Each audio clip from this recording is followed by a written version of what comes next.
What's up, guys? How you doing? Mathletics back here again. Another video. Today we're talking about how to solve a system of equations using a graphing calculator. Okay, so how to solve a system of equations using a graphing calculator. The first things first, we cannot use it like it is.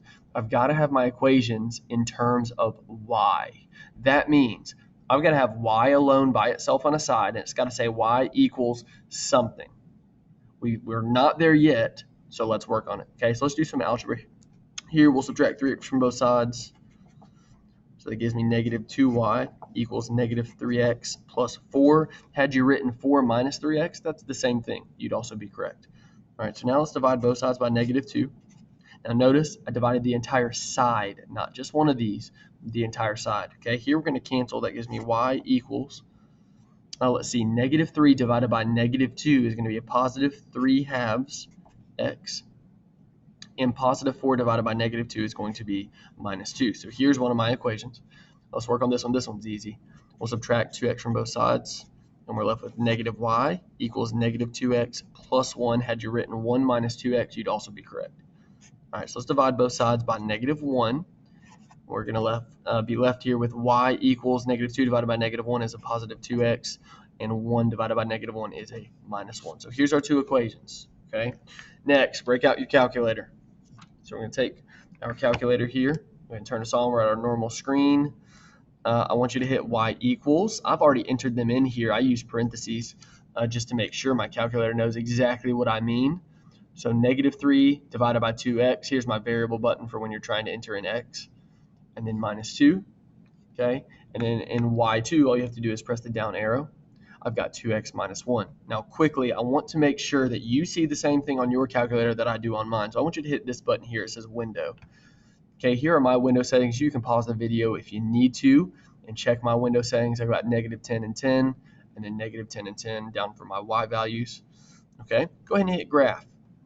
Your calculator will graph it for you, and you see that these two lines cross somewhere down here in quadrant number 3. So we got quadrant 1, quadrant 2, 3, and 4. So we're crossing somewhere here in quadrant 3. My answer is where they cross.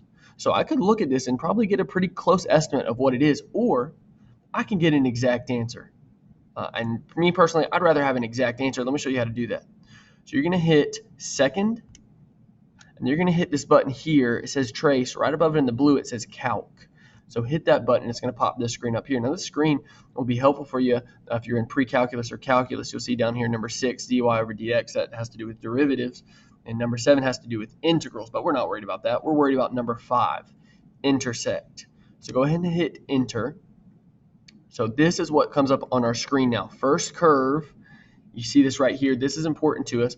All I need to do is make sure that my calculator here is on this point. The point you see is on one of these two lines. It doesn't matter which one. Okay, so we're going to hit enter. And then up here, it now says second curve. So I'm going to hit enter on the next line. So there you go. Now guess, not too important, just hit enter again. And voila, there is the intersection point. That is our answer to the entire problem. Okay, so the answer to the problem happens at x equals negative 2, and the corresponding y value there is negative 5. So my answer to this systems of equations, we will write it as a point because it is a point. We will write negative 2 comma negative 5, and that is our answer. Hey, be sure to subscribe, like the video. It helps me make more videos. Until next time, let me know what I can work on for you, what videos you want to see. You guys have a great day, and I will see you later.